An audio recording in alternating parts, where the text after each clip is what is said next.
We were calling it Rugby Hope, New Hope. You were saying A New Hope was crap earlier on. Just checked it there. 8.6 on IMDb and 93% on Rotten Tomatoes. Never mind, not going to bog us down. Rugby, A New Hope. So we've got a couple of articles this morning. You were saying Gordon Darcy in the Irish Times is relatively positive. Yeah, he's picking Jack O'Donoghue out as somebody who he compares him to Rocky Elsom, which is very high praise. That is huge praise. I mean, like, so stick him in the Ireland team. Let's get him on. 100%. Like, you got Donal Lennon, the Examiner, positive as well, and Rory O'Connor is positive in a Munster sense as well. Like, we might just start with like Donal Lennon, because he's talking about Andy Farrell and reasons to be positive around Andy Farrell. Pinpoints a couple of areas. One of them is the fact that he just expects the Ireland camp to be a happier place to exist in now. He thinks that there was kind of a little bit of a culture of fear under Joe Schmidt. A little bit is probably putting it lightly, and that things should be a little bit different under Andy Farrell. That the players are already very self-critical. They don't need the huge draconian level of video analysis, being embarrassed in front of your teammates under Andy Farrell. No suggestion that that's going to change, but obviously Lennon has some sort of hunch that it will. He talks about the captaincy, and I think Lennon's kind of behind the idea that James Ryan should be made captain now and to actually grow into the role of captain, mentioning that Andy Farrell was a young rugby league captain for Great Britain himself. 18, I think. Yeah, so perhaps he sees a bit of himself in James Ryan. And actually, to be honest with you, reading Donal Lennon's column, the more I kind of think, just give it to James Ryan. Just let him grow into the role. Like, it is something that you surely have to learn the ropes of a small bit. And like Peter O'Mahony's position isn't certain in the back row anymore. Johnny Sexton obviously isn't fit at the moment. Exactly.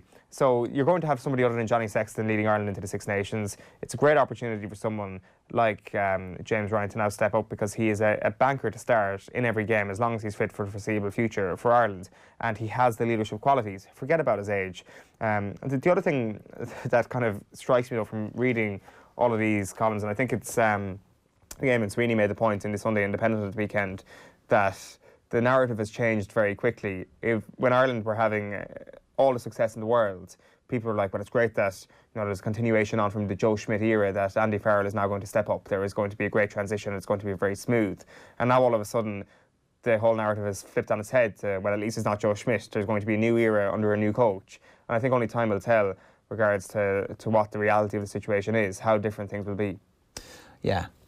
Just to talk about Jack O'Donoghue briefly, because it's very high praise from Darcy in his piece today. It's worth stalling over the 25-year-old. This is high praise, perhaps too high, but I thought about Rocky Elsom watching O'Donoghue in full flow over Christmas. It might be time to give him a permanent position. The utility player has negative connotations in the Northern Hemisphere, as it usually means he doesn't discover his full potential. O'Donoghue looks the part when surrounded by the full Munster pack, with Stan or Kilcoyne helping to carry the ball. He's always possessed the raw materials to become an established Irish international, or it could go another way. That's up to the man himself.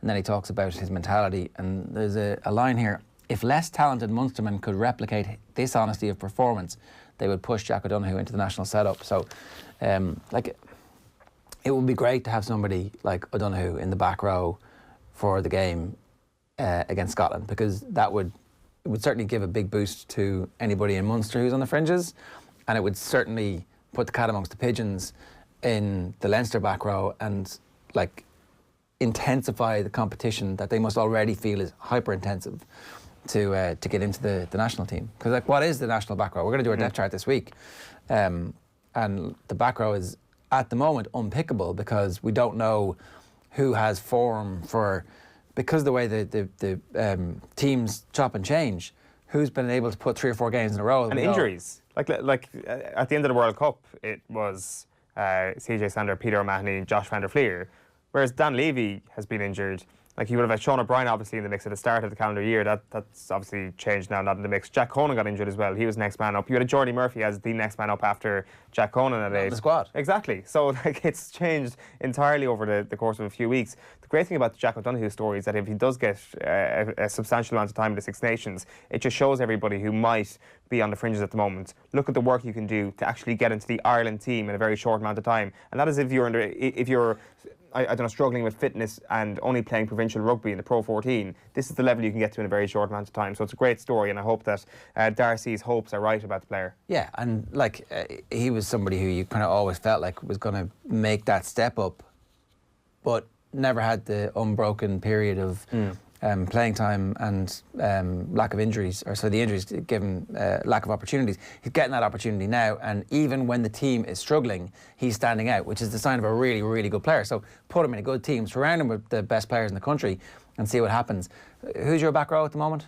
Oh, it's good. Like so, Is Stander automatic at 8? I'm not sure. Is he? But he's definitely not automatic in the general sense. I think probably going into this year's Six Nations, I would say he will be starting at 8, because you obviously have the two boys coming from Leinster now, and Deegan and Doris, and it's only a matter of time before. What are you about to say? I'm about to say, look at what England did with the young back row. Yeah. Like they stuck the two young lads in, and they believed in them. Now it was a roundabout way to get there, because in the previous Six Nations they'd been in and out, and everybody wasn't sure about it. But they got to the World Cup and they absolutely exploded. So like, could you have a back row with Jack O'Donoghue and Caelan Doris and Van der Fleer? Be exciting, wouldn't it? I would be glued Wouldn't everybody to be every like, well, single what's going to happen here? Yeah. Like, let's not write Peter O'Mahony off I'm just not. yet. I'm not. But I'm saying, like, have your old guard on the bench, right? What a team that is. Have your old guard trotting on. So you've got Murray and Peter O'Mahony and I don't know who else. Maybe Devon Toner coming off the bench. Not bad. That's amazing. Yeah. Right. It is 20 minutes past 9 this morning.